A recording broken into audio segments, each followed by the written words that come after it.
one of my favourite people in the world, Gabe. How you doing, Gabe?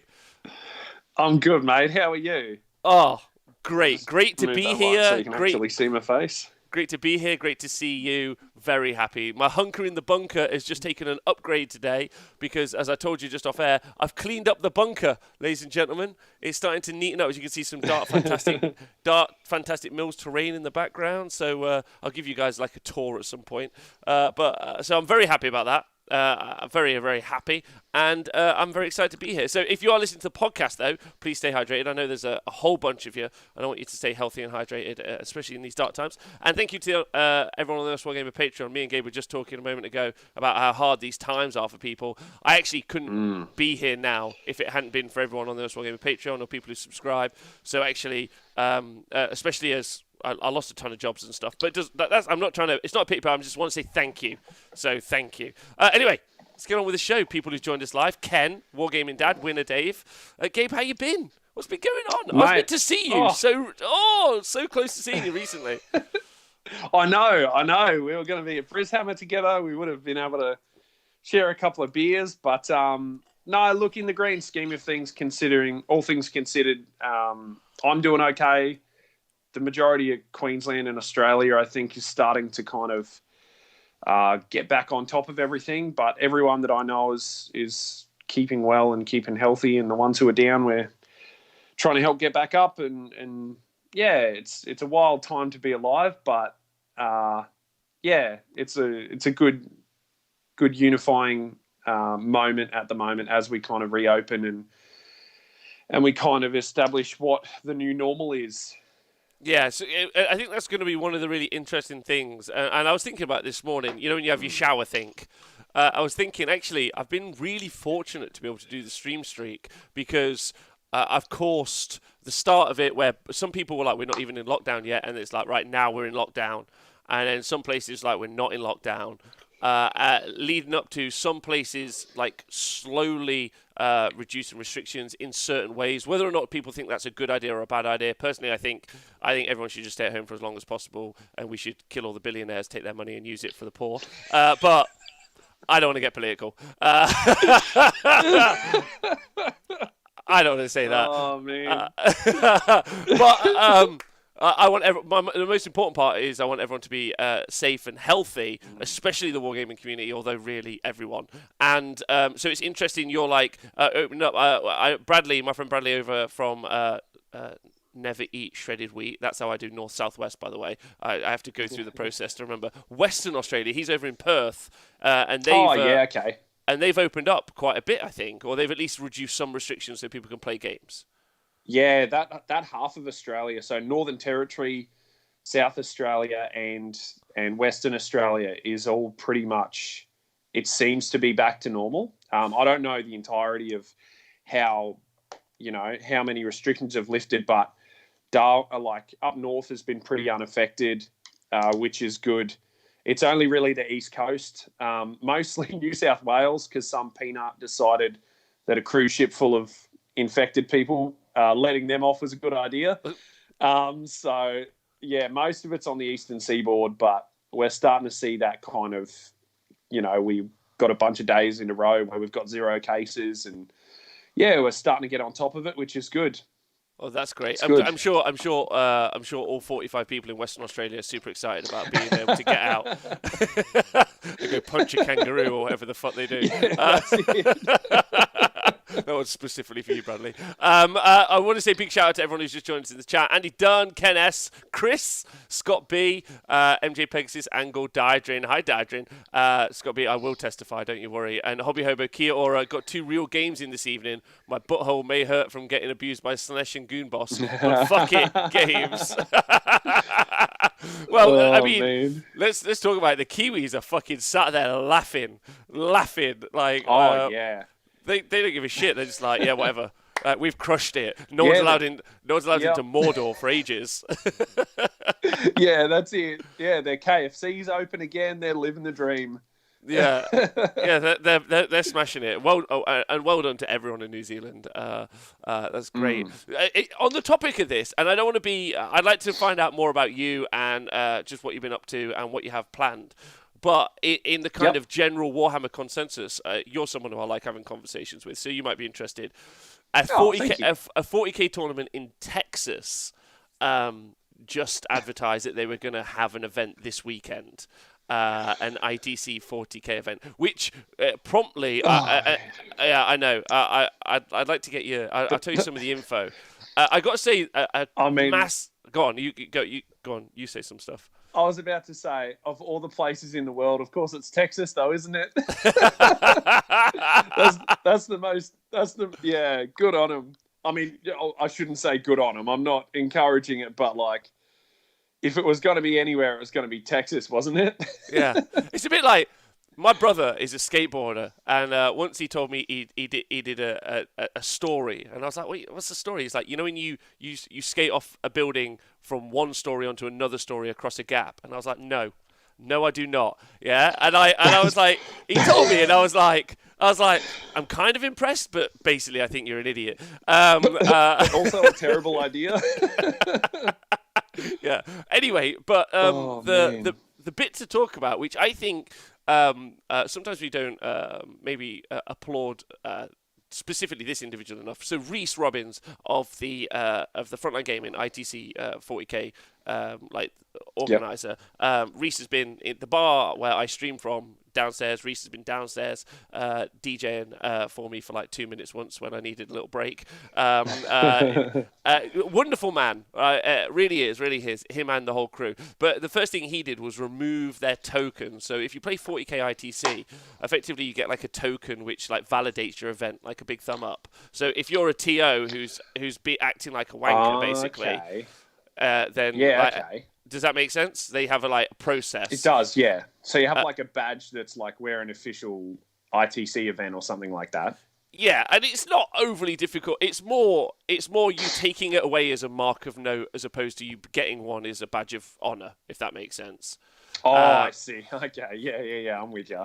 And so the first thing he did upon hearing the event, maybe not the first thing he did, I don't speak for him, but he did put a post up and was like, we're only going to award tokens to areas and venues where we think it's appropriate to give those tokens out. So this 40k event in Texas basically had its token removed in all effectiveness. And I got to say, that's a big baller move. And it's like disenfranchising a group of people must seem like that's a tough business decision to make, but I think it's a really good moral decision to make. And I think especially as FLG have been grossly affected, obviously, by this as well. And I think it's really nice to see someone like that making a bad business decision for them, but a good decision for everyone. And I just think he deserves. Yeah. It deserves talking about, just being like, fucking what a legend. Yeah. We're kind of, I mean, we're in Australia, we're being a lot more cautious than this weekend. We're kind of weighing up at the moment when everything's going to go, when we have events again. Like, I know there's a lot of big events in Australia and New Zealand, Notorious GT. The boys have made the decision to put that off for the year. And then there's a few big events in Australia that I'm not sure if they're going to happen this year or not. It'll really depend how the next couple of months go on whether that kicks off and what it looks like. At the moment, there's still no travel between states. So a lot of the interstate crowds that go to a lot of different events all over the place, there won't be that element. So it's going to be interesting to kind of see how that affects everyone.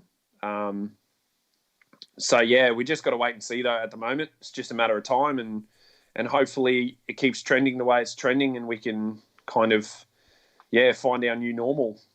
Yeah, I think more, not more than anyone, but especially some like hobbies, because this is all our hobby. Like it, and almost all of the events are organised by individuals. There's not like a centralised body. There's not like it's not done through Games Workshop. Apart from obviously they have their own like smaller events, but effectively the larger events are all community organised. So it's really interesting that not only is the responsibility for what we do as a community put on each individual TO, of which you're one of them. So I think that's a great question. Yeah. It's also down to the crowd and the audience to because we have a very face-to-face hobby.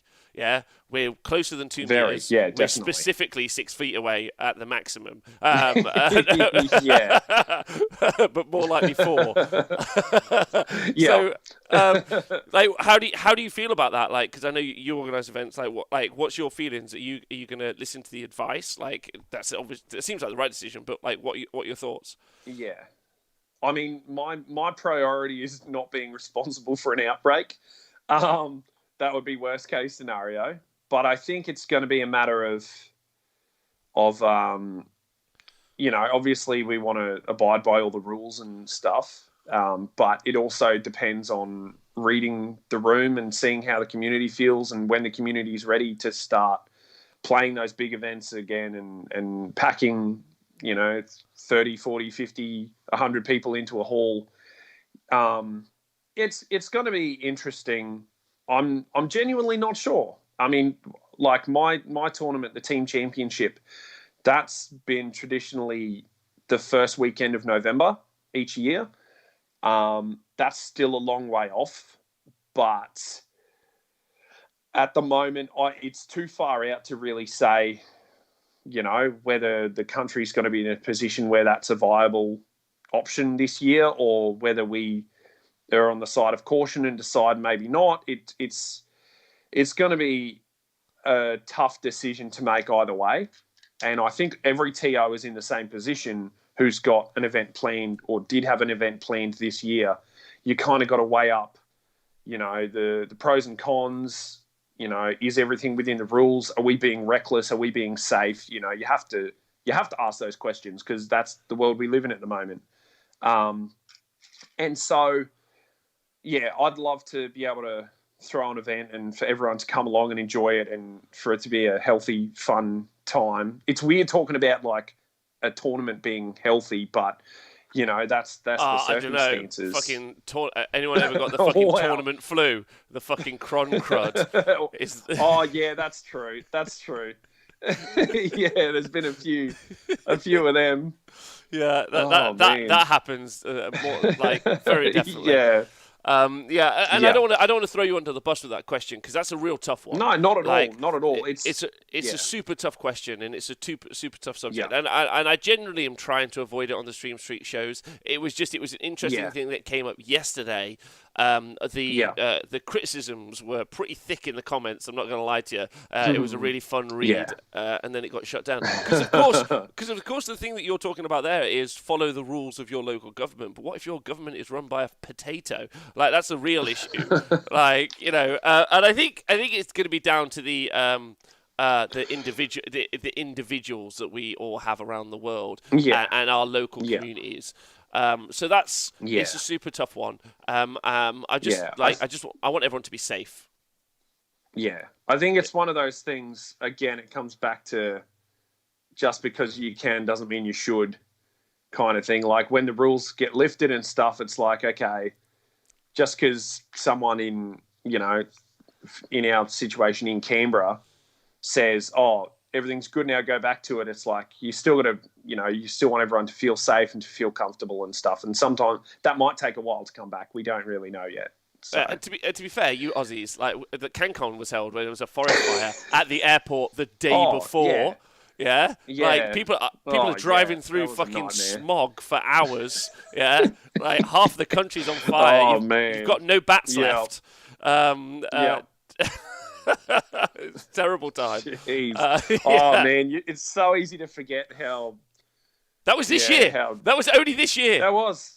Yeah, I know. 2020 has been a wild one. I can tell you that much. We did not have 2020 and then you got the murder hornets. Anyway, right. Have you seen those murder hornet things? I've seen the murder hornets. Did you know about the plague of locusts that hit Africa? No, I haven't heard about that yet. February locusts. They were destroying like vast swaths of crops, like huge amounts. It's been an adventure. I won't lie to you. Yeah. It's been wild. But the biggest news probably of 2020, in my opinion, is I bought some dungarees. Or more specifically, I was gifted some dungarees by my partner. There you go. I'm wearing them for everyone on the stream. And I would like to give you my day one dungaree review. Loving them. There you go. I feel like I could till a field, yeah, and at the same time, after tilling a field, I could definitely repair a car. I definitely want to repair a car, change someone's oil, or pump some gas. It's just a great look. I don't know if have you ever done dungarees before?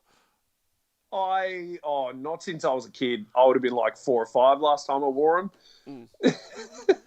Changing my life. I'm not gonna lie to you. Like, the nicest bit is I was getting a bit girthy because of the old lockdown, and my belt was cutting in. None of that now. None of that. I'm just gonna lean into it. Oh man, that's the best. Anyway, so during the lockdown, what hobby have you been up to? Have you been hobbying? Have you kept motivated? I have been. So I kept motivation up.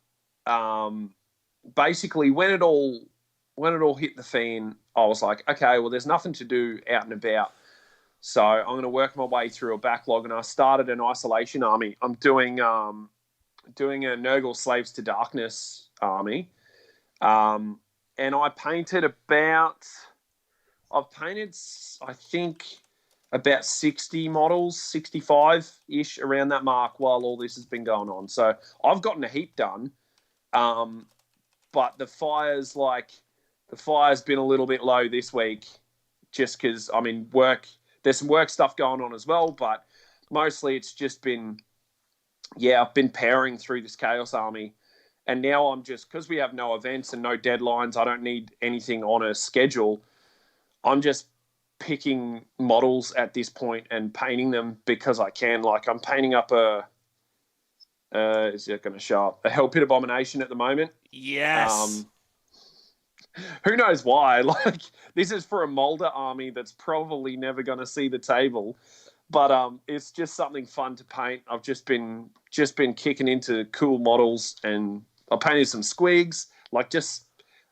I don't own a Gloom Spite army at all. I just found 5 squigs in the bottom of the drawer.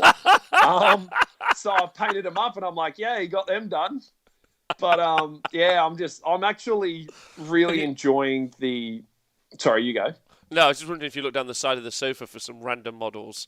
You know, you just like. What's this? Warlock Engineer. Speaking of, I actually was digging through a box looking for another model entirely, and I found 6 of the old Stone Trolls. You know, the classic metal ones with the big bung eye. Oh yeah. Yeah, so I found a unit of them. So maybe I do have a Gloom Spite army. I don't know. Getting closer and closer as time goes on. You've definitely got a Troggoth army on the way. That's good. That's good. Staying on top of that hobby stuff, especially because you were always a prodigious hobbyer anyway. I paint a fair bit anyway, but not being able to do anything else has given me pretty much just one thing to do. So I've just been painting. It's decent. I've been trying to crack on, but like as stated, I've been redoing the studio and working on some projects as well in the background, which is fun. So I've been trying to keep on top of the work. But hobby-wise, trying to get on with some units. Had a bit of a breakthrough early on in the Stream Street. My friend Alex spoke to me and said, just do one unit at a time. And actually, that's been a bit of a godsend. Instead of so I've packed everything else away, and I found that really positive. As I've talked about, Elf Pro in the chat says, "Gabe, paint my shit. Paint your own shit. Like you're so strong from those push-ups. You shouldn't need to." What is it that specifically attracted you to Nurgle Mortals, though? So I've got my Nurgle army before Slaves to Darkness was released is probably sitting at about 6,000 to 7,000 points. Like, it's always just been one of my main armies. I've found I could paint it really quick, and I just churned it out. I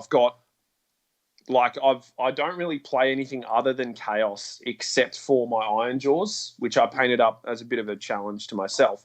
So my Chaos army, because they all interlock with all the different keywords and stuff, you've got the 4 marks, you've got Slaves to Darkness, you've got Beasts of Chaos. Because they all interlock, I was like, well, I'll base them all the same. I'll use different schemes on different marks, but for the most part, it's one big army. And so when Slaves to Darkness dropped, it felt like the easy, and this is going to sound like the biggest cop-out in the world, the easiest way to convert them was to Nurgle. And Nurgle also happens to be, not terrible in Slaves to Darkness. So I've done like all my Marauders, instead of using the old He-Man models, I'm using Poxwalkers and converting them up, taking either putting all the sci-fi ones to the side and then converting all the ones up who just have like a hand weapon, and I've put shields and banners and all that kind of thing. It was a bit of a because I've got all this time on my hands, I figured it was a good opportunity to go through and do a lot of conversions and spend a bit of time making a cool army for the sake of being cool, rather than necessarily being like a top tier, brutal list. I was just like, well, I'm going to pick units that I can convert into something cool, and then I'll go from there. So, yeah, it was. Carry on. Sorry, I'm rambling at this point. It was it was chaos, and so I collected it. Well, I think that's the biggest problem about, not biggest problem, the biggest boon maybe, or the most positive about chaos is, and I mirror your thoughts absolutely, is you just think, well, you could just buy Be'lakor, paint Be'lakor, and you'd be like, cool, I can plug and play. But do you know what I mean? You can plug and play that into your army, no matter what your list is. I'm currently painting up my horrors and my gaunt summoners, but they can be just as effective in my Tzeentch list as they could be in my Slaves to Darkness list, and it's quite cool having those multi options. So it is very but it's a rabbit hole, right? Because then you're like, well, I'll just do I'll just do 10 of these. Because then I catch myself looking at weird war scrolls like the Cursed Etten. I'm like, I could convert up a Cursed Etten, even though they're complete trash. And, you're like, I could just paint that up and add it to my army. But it's definitely a rabbit hole. Have you pulled the trigger on the Marauders yet? I keep looking at Marauders and being like, how am I going to do 40 Marauders? And then my question to myself is am I going to do 80 Marauders? And I keep saying to myself, no, but something inside me, I don't know what it is. Something inside me is like, edge in you was like, oh. Yes, come on, and I'm like, no. and then I keep looking at all the Warcry warbands, and I've done my 3x9 Chaos Beasts because they come in 9s. Yeah. So that's amazing. Put them in any army. Then I keep looking at, maybe I'll do the Chaosy dwarf ones as Marauders, because they would fit and work. They'd look sweet. Yeah. But it's just, like you say, it's a rabbit hole. Angle in the chat says Chaos is the Grand Alliance that consumes your whole hobby. Because it does. Not even Sigmar integrates as well. Yeah. Yeah. No, I think definitely it's hard to break out of Chaos, because you can start a new Chaos army and you've already got, 400 points of allies in any form, that you can just bolt onto your army, and you're 20% of the way there before you've even started. So it's definitely a rabbit hole. Yeah, because you could just buy any Chaos army and then just be like, I will also buy the Cursed Epitome and the Slanesh spells. I'll just do that because it's like it's a great faction. It's a really great faction, and I like the way you went with Nurgle as well, because I think Nurgle, whenever I think about painting Tzeentch, I'm not quite sure. But with Nurgle, you're like, cool, I'm going to paint disease stuff. Like, I get that. Like, and and it's really hard to stuff up painting Nurgle, because even if it looks horrendous, that's kind of the point. Absolutely. Yeah. Well, did you have any key elements that you wanted to put into a Nurgle list? Like, was anything that you thought, this is the one for me? I mean, I like a lot of people, I looked at the what do they call, Play Touch Warband? Yes. The battle battalion, sorry.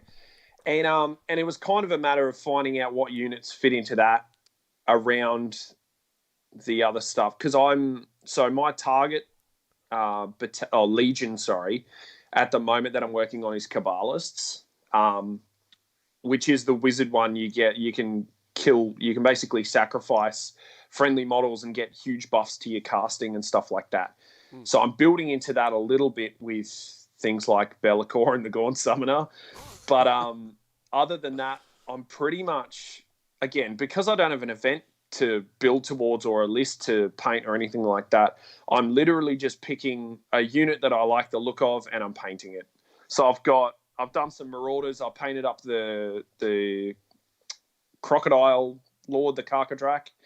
I've got some Knights on the table at the moment that are ready to get primed, and I'm converting up some Varangard at the moment, which, well, it was.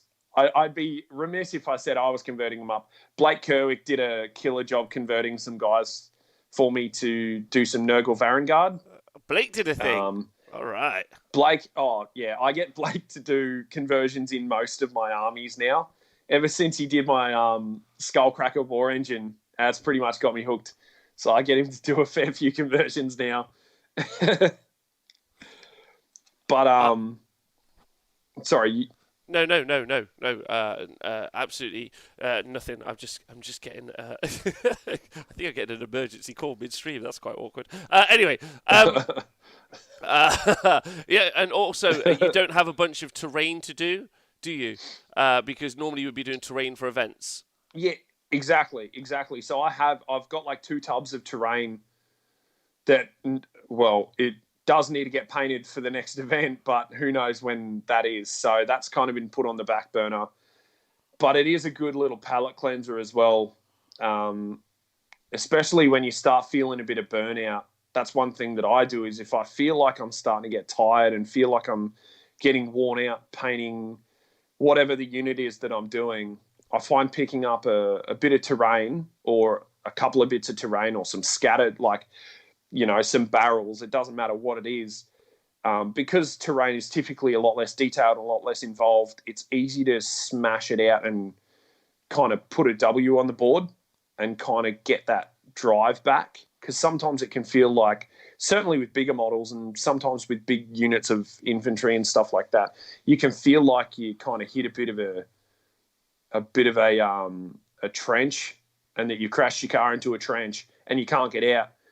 And it's really hard to get that motivation back. And so terrain for me is good because I can just go, right, I'm going to paint this lava pool or this bit of ruin, and I finish it and I'm like, sweet, I've completed something, on to the next, and then I've kind of got the wind back in my sails. I think finishing one unit and then going on to the next unit is the way forward in future. I've done whole armies at a time, and that's that's the wrong way to go about it. It's one at a time. That's the fucking answer. I can't do armies all in one hit. No, it's wild. Yeah, I'm not interested in doing that at all. So, what was I going to say? I've lost myself. I'm so sorry.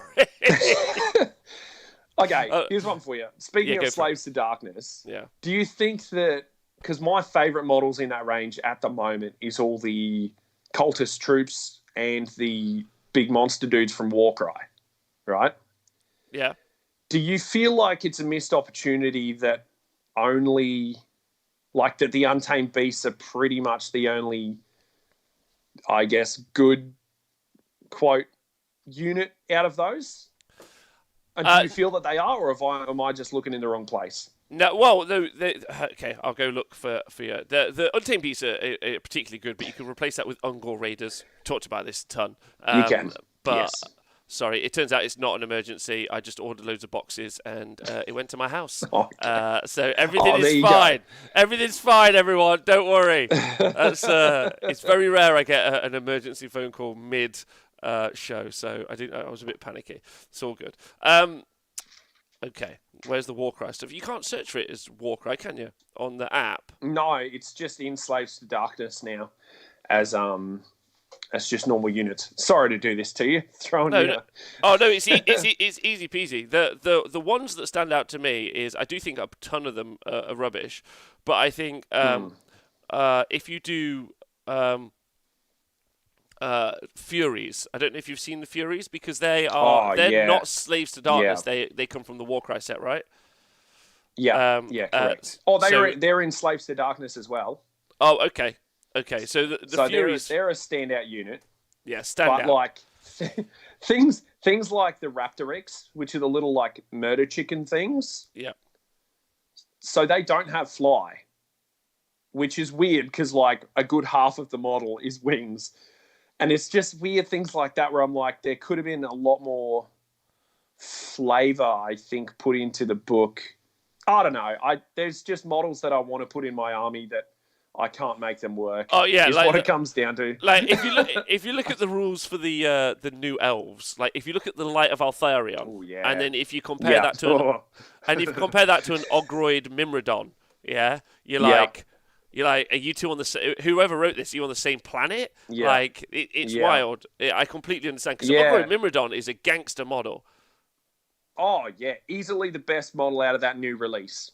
Easily, so like he's good. just a big dude with a gladiator shield and a big spear.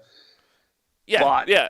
He's so Greek. It's so Greek. It's unbelievable. It's like the Minotaur rose up, took over Troy, stole a shield, and was like, "I'm going to town." And they're like, "He's got a 4+ save." You're like, "What?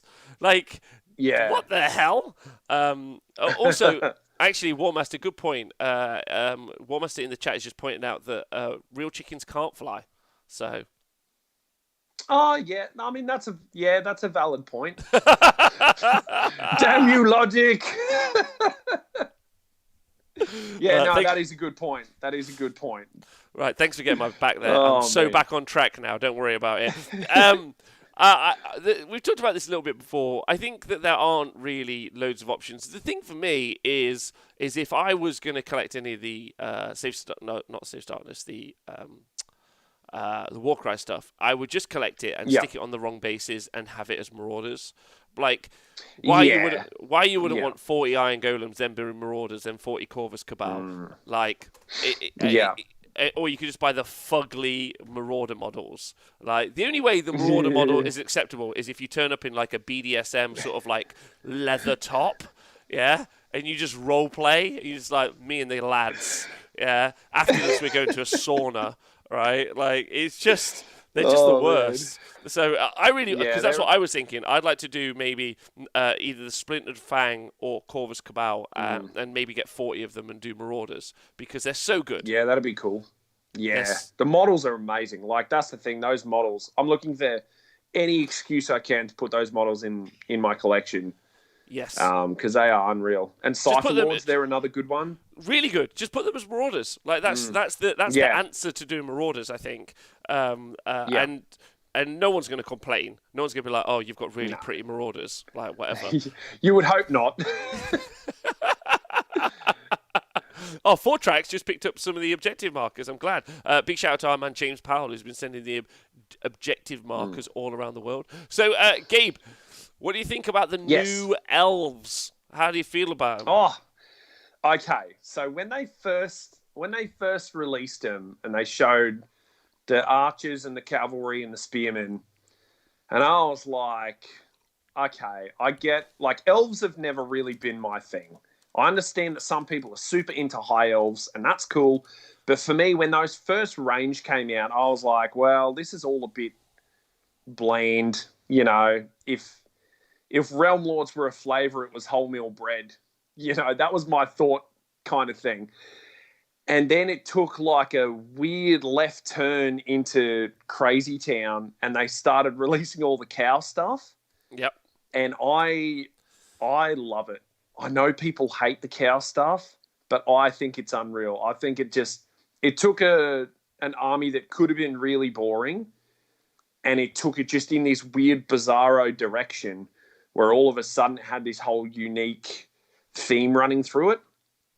I think I really like the models. I think the models are cool. I think that painters are going to have a blast with them. I don't know. I mean, we don't have the full picture on the rules yet. So far, they look pretty crazy. But who knows, man? It could be, you know, everyone's getting hyped, which is good. You know, elf players are losing their shit. So that's good for elf players. I probably won't pick them up, but I can acknowledge that it's a big release. Yeah, I'd like to pick them off the table and punt them into the sea. That's my feeling. No, but is it because of the models or the rules? I mean, little column A, little column B. No, actually, that Yeah. said, the only one that I don't like is the techless model because I think it's just done. I think it's a nice. The elements of it are nice. I just think the pose is a bit wonky. Yeah. But Yeah. Yeah. the mountain man is hilarious, like Yeah. hilarious. Like, and also like I think you're absolutely right. I think they've nailed the spearmen, the archers, Yeah. and the horsemen are like fucking cricket for me. They are they've smashed it. And Yeah. I'm really really happy with those. Some of the wizards look phenomenal. Super into that. Yeah. The mask one is actually based on one of my favourite sculptures, which is actually very close to Nottingham. I don't know if you've seen the lady in the shore. I can't remember his name right now, but there's basically a sculptor who sculpted. You know the lady who's got the kind of like shawl over her face. Yeah. Yeah. So someone did it like it's based on a pretty famous sculpture, very similar thing. Yeah. And Okay. it looks amazing. So I think models are actually really really good. And then I agree with you. Like they added elements to not like, they could have made like another more elite elf unit, Yeah. but instead we get the mountain man, and I'm like I'm into that. Like that's cool, and it also Yeah. like it also feeds into that. That silhouette. I remember having a conversation with one of the studio managers once, so the miniature studio managers, and he said one of their aims is to give armies always a very dynamic silhouette, and it would have like a very dynamic silhouette. You've got like the mountain man, Yeah. and you've got the cavalry and the infantry, so it looked really cool, and it really Yeah. mirrors the Idoneth as well, where you've got the big turtle, then you've got Yeah.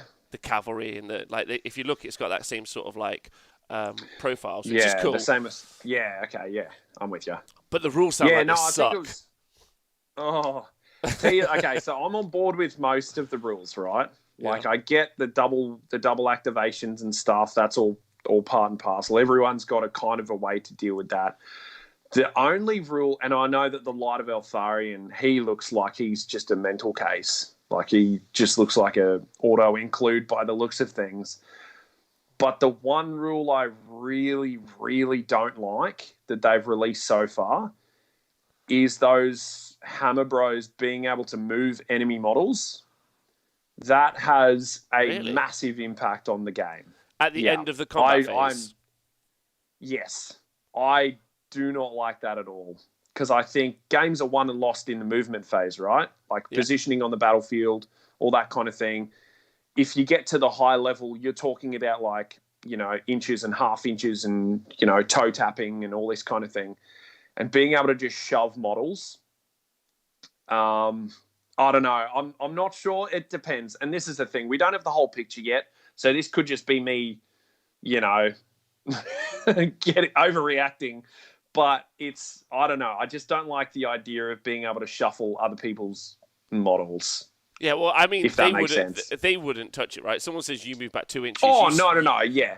You would still get to move it. Yeah. Yeah. Of course. It's more like, as a game mechanic, that's a huge impact. Yeah. I actually wasn't the one that I thought that you would find the most negative, but it's interesting that you see that as a problem. No, it is, honestly. Like, not in a... It's cool. Yeah, I don't want to... Go on.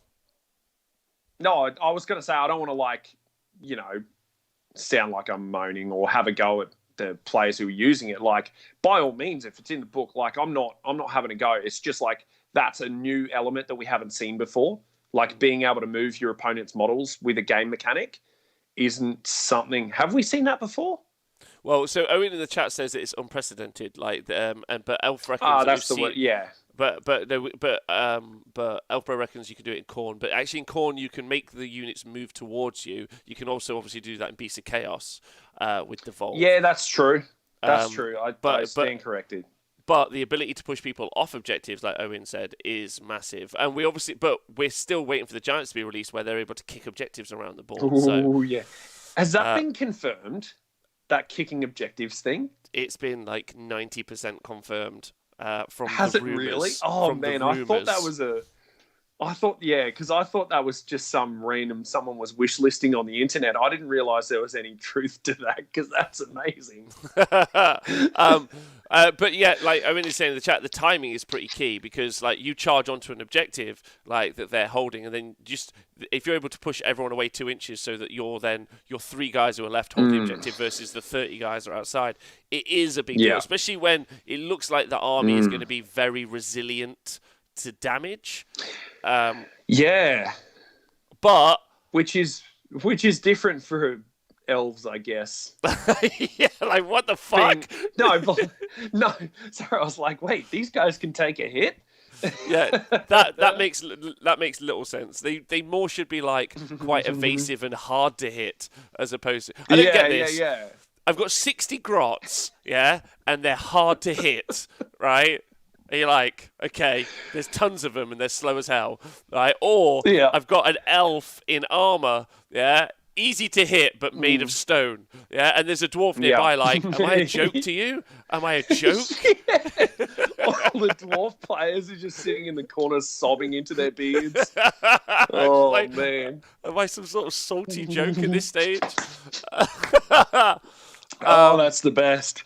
Yeah, so it's going to be a wild ride. I'm very much looking forward to it. I have enjoyed getting new news this week. I've enjoyed the design stuff, and ultimately, like I've had this conversation before on the show several times. Is Games Workshop do often release just some bent rules, which makes the game uninteractive for large swaths of us who don't run those bent rules.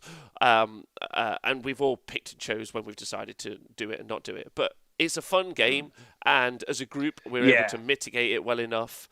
And then if there's anyone out there who's like, mate, I'm so fucking baller. Like, I just threw like 3 flesh-eater quartz dragons out. Like 3 weeks in, I threw 3 flesh-eater quartz dragons at people that didn't know what to do. It's like, yeah, you're not that great. It's just that, like, you just... I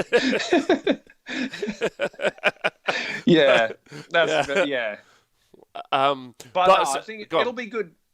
Sorry.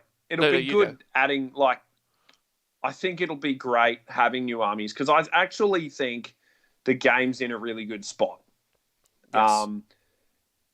Maybe not on like the minuscule level. Like there's some armies that have a rule or a spell in there that's a bit bonkers, but every Grand Alliance has at least 1 or 2 books now that are just baller. Like you've got Destruction.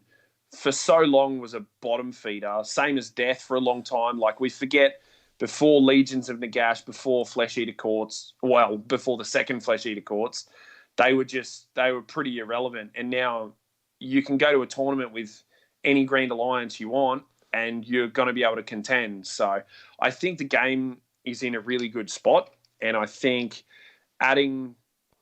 we're seeing now that all the armies are kind of updated, everyone's back up to, everyone's kind of relevant for AOS 2, for lack of a better term. Now that it feels like these armies that are coming out now are getting into the really creative side of things. Like the Giants, having an army that's like 6 or 7 models. Awesome. Who else can do that outside of Beastclaw Raiders, who are all of a sudden super strong and super relevant again, So I'm excited, man. I think the game's in a good spot, and I think when everything goes back to normal, I think the community is going to hit the ground sprinting with it. I'm really looking forward to it. I would actually argue that while the game is in a great place, and there are loads of really great gaming systems out there which don't have one of the things that we have as a community, especially Age of Sigmar, is this amazing community, the War Family, because I think that's the excitement. We get like our Twitter jokes online. Yeah, we've got our characters who cause shit. We've got such a thread of fun around it. Yeah. And also we've got online rivalries, people have got involved, and I think as a group it feels like we're becoming more and more cohesive online. Like the Aussies know the Canadians and the English know the Scots, and the Scottish know the Swedish. And it's slowly starting to permeate. I'm not really sure where the French are. A Thunder Max, if you're in the chat. I don't know. I'm still waiting on the French. The Germans are in now, the Italians, I think we've got the Spanish in. So like, as a group, what I'm trying to get at is that I feel like we're getting more and more cohesive. Yeah, I'd agree with that, definitely. And I feel go on. No, you go. I was just saying, I just feel like, well, maybe it's just me because I keep traveling all over. And so I just know all these people from all these different places. But I feel like all these different groups are slowly reaching out to each other online. Yeah. And becoming. Yeah, I'd agree. Yeah, definitely. And it's like, it's an ugly family sometimes. We bicker. Like, let's be real. Sometimes, yeah. Sometimes. Yeah, it's Christmas. There are. Like, yeah. Yeah. Yeah. I think, and that's one thing. That's probably the side I don't like, is when social media kind of spirals a bit and people get into it with each other and stuff. But the benefits of having the social media, I guess, community that we have is there are people in the UK who I wouldn't know from a bar of soap. And like Darren, for example, Darren Watson, will be like, I'll be talking to the boys in the club or at the local store, and Darren will come up in conversation about a list that he came up with or some crazy combination, which is only happening because we have this online community. I would have no other connection to Darren I'm just picking out Darren. Sorry, mate. But like, I would have no other interaction with him ever in my life if it wasn't for this online community. And so we get to interact with people on the other side of the world about something that we love as much as we interact with guys who live down the street, and that's one of the things that I love. And like, you meet a couple of peanuts and stuff, but they're few and far between in the Age of Sigmar community. I can tell you that. Like, I actually try and hire them as show hosts if it's possible. That's my main tactic. I just think... Got me good.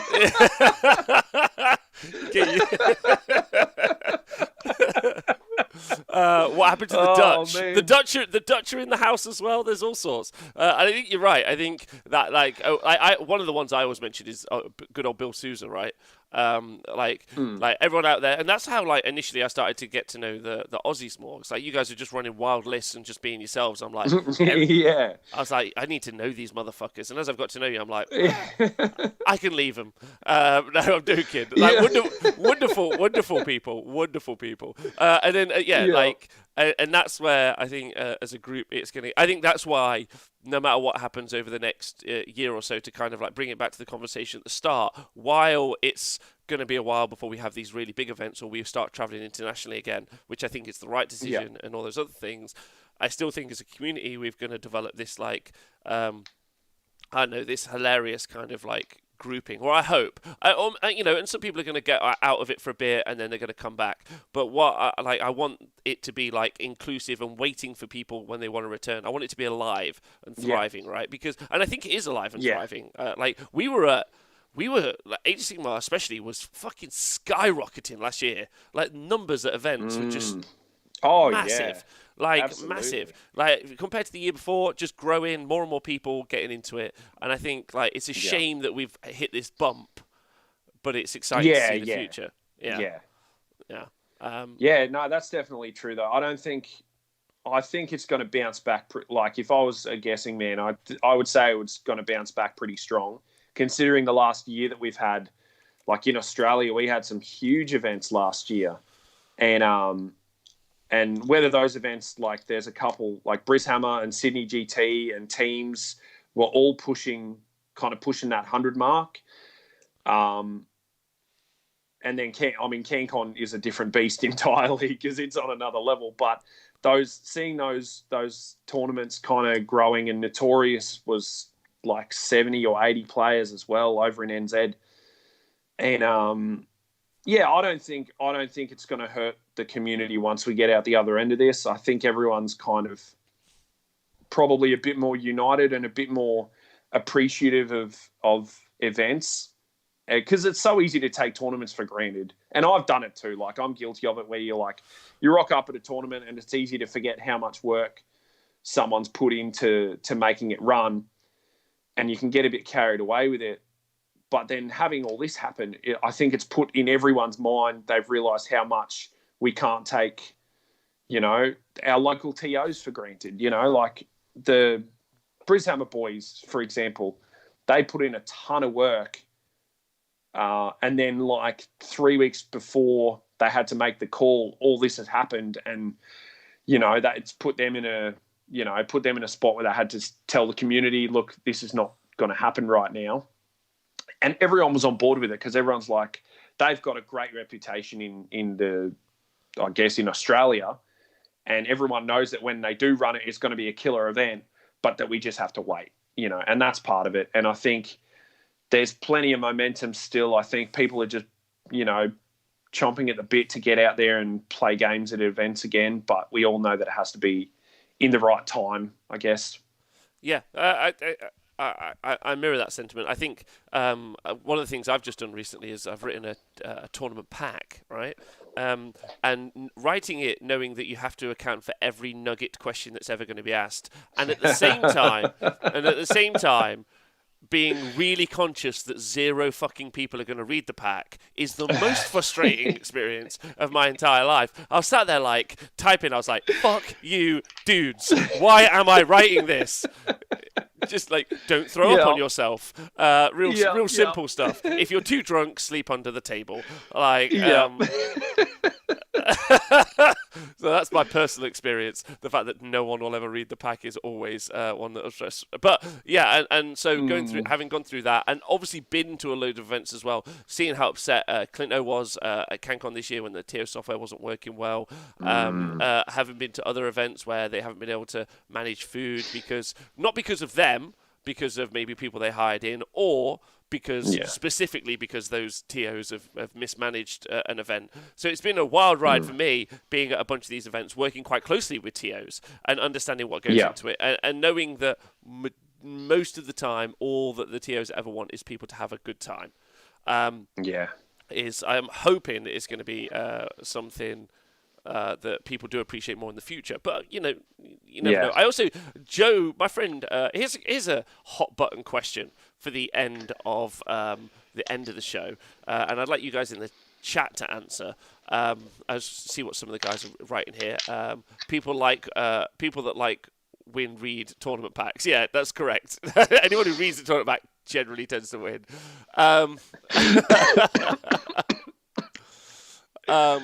So my hot button question is, because it came up actually just before events were shutting down, and I'd be interested to know what the Twitch chat and you think, or any of the chats, is do you think tournaments are too cheap?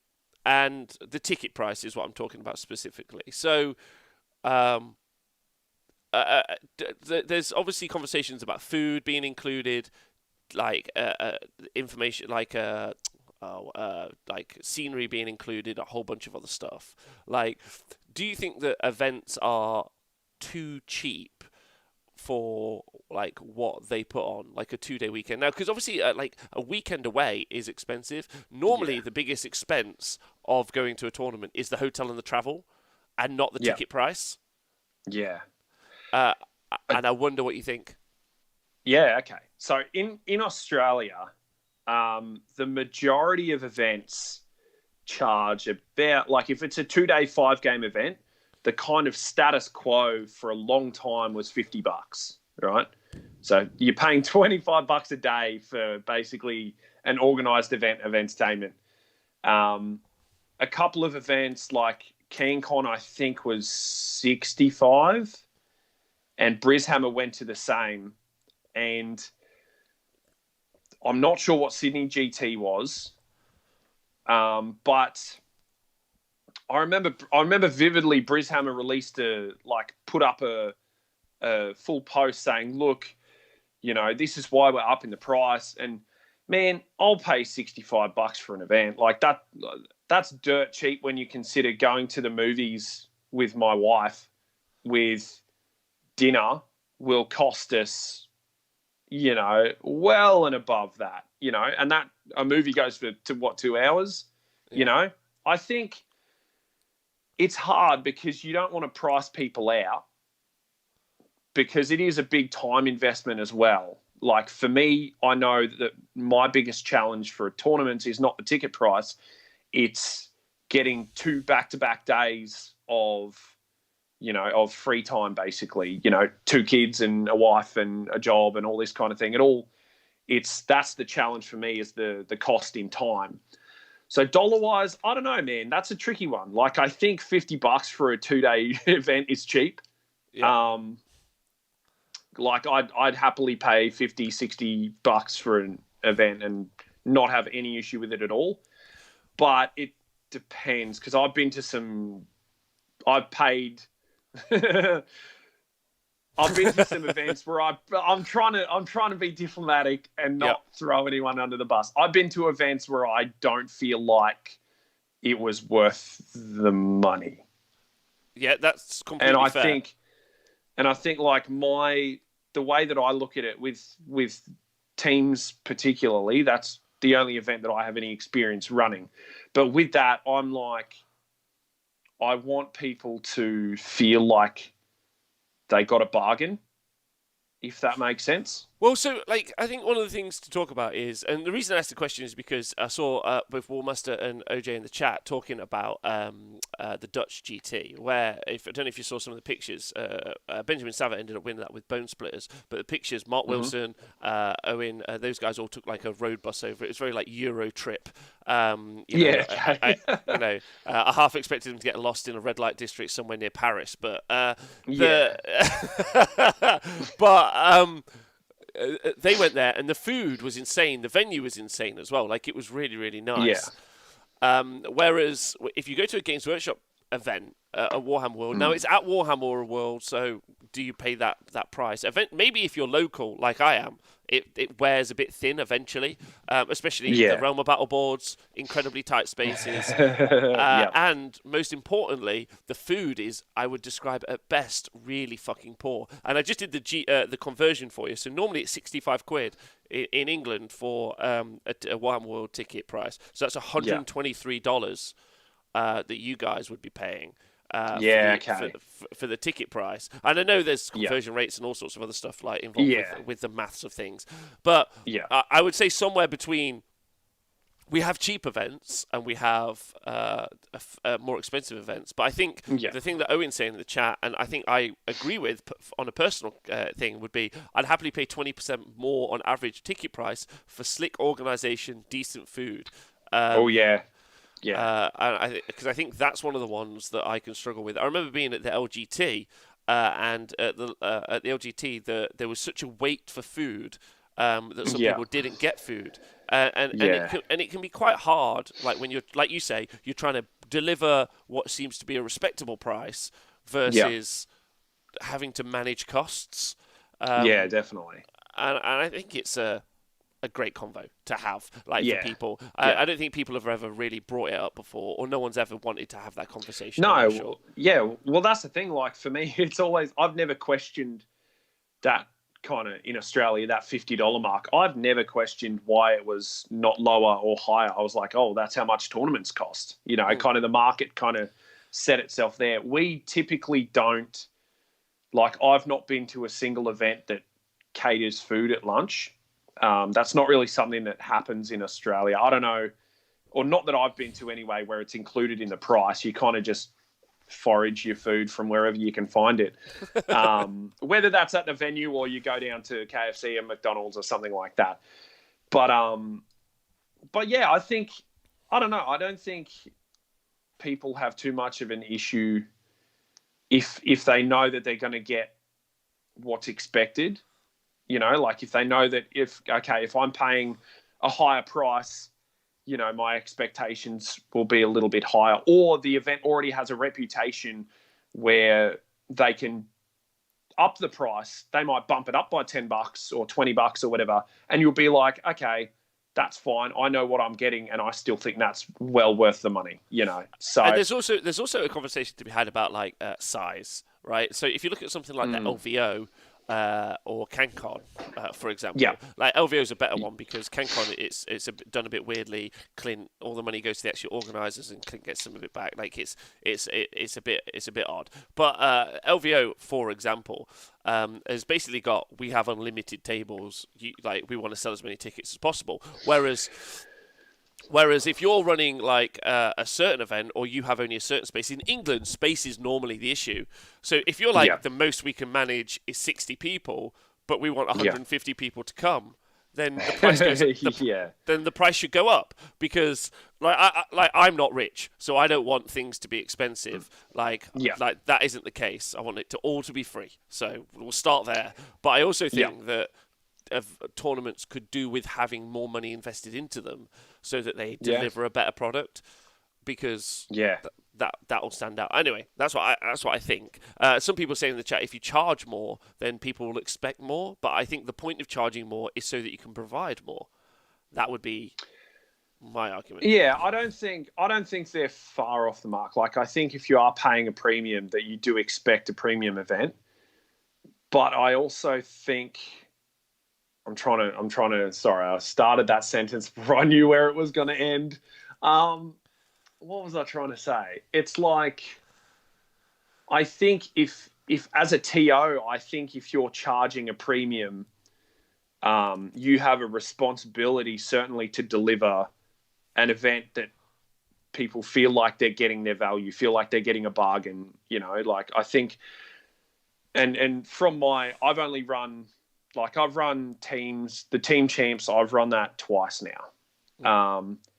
And it's been one of those things leading into that, I'd been to so many events because, like, I've been in the hobby since I was like, I don't know, I would have been 11 or 12. It was when the first Lord of the Rings movie came out and I was like, oh my gosh, there's a game.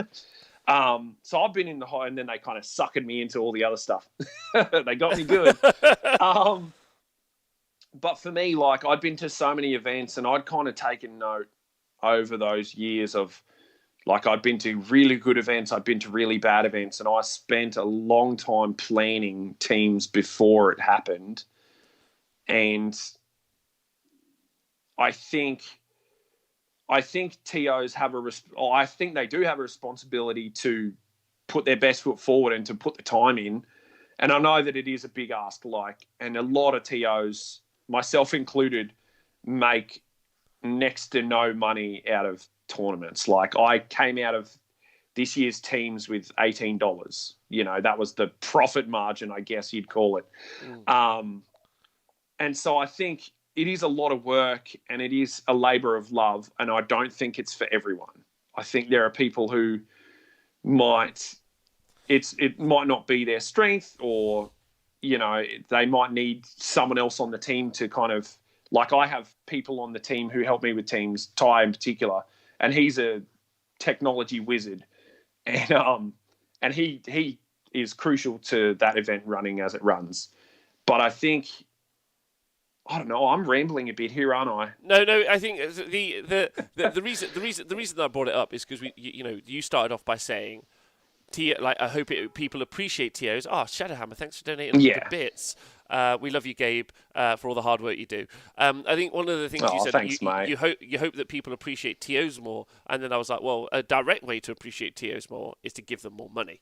Like, it's simple as that, and only because it might help them deliver a better product, which I think is what everyone would like. Yeah, I've been an event organizer all of my life.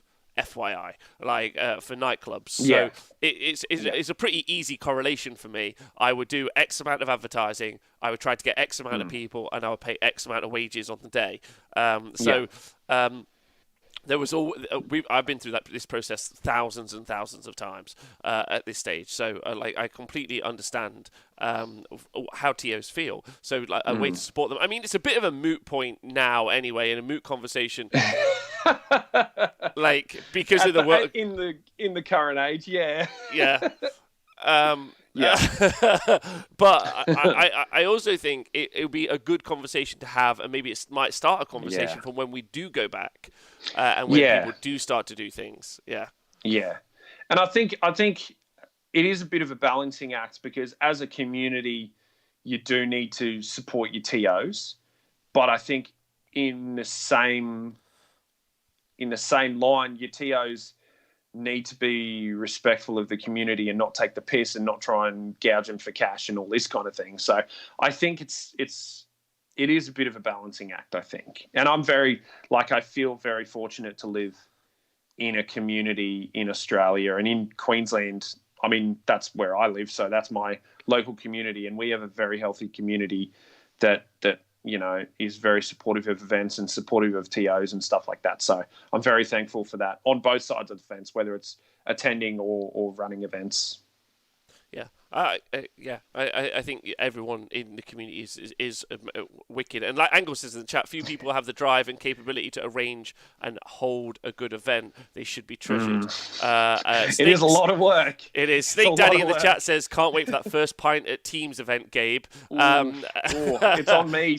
That's Blake. I'll shout your first one, Blake. Is that Blake? Oh, I haven't seen him in ages. Snake Daddy's Blake. Oh, lovely. And then Roster says, what is the point? Is it just for fun? So obviously, depending on what type of event it is as well, is it for fun? Is it for the love of the gaming? Is it to play different people? Is there money and prizes? Does that change the price of entry? I think that's the other thing as well, like identifying the sort of event. But it's a good conversation to have. I'd love to hear people having that conversation offline and get back to me on it because that would be super sweet. I want to hear like what people's thoughts are. Like it's a good conversation, especially as people might be doing some long-term planning for events that they might not be running for a year and a half.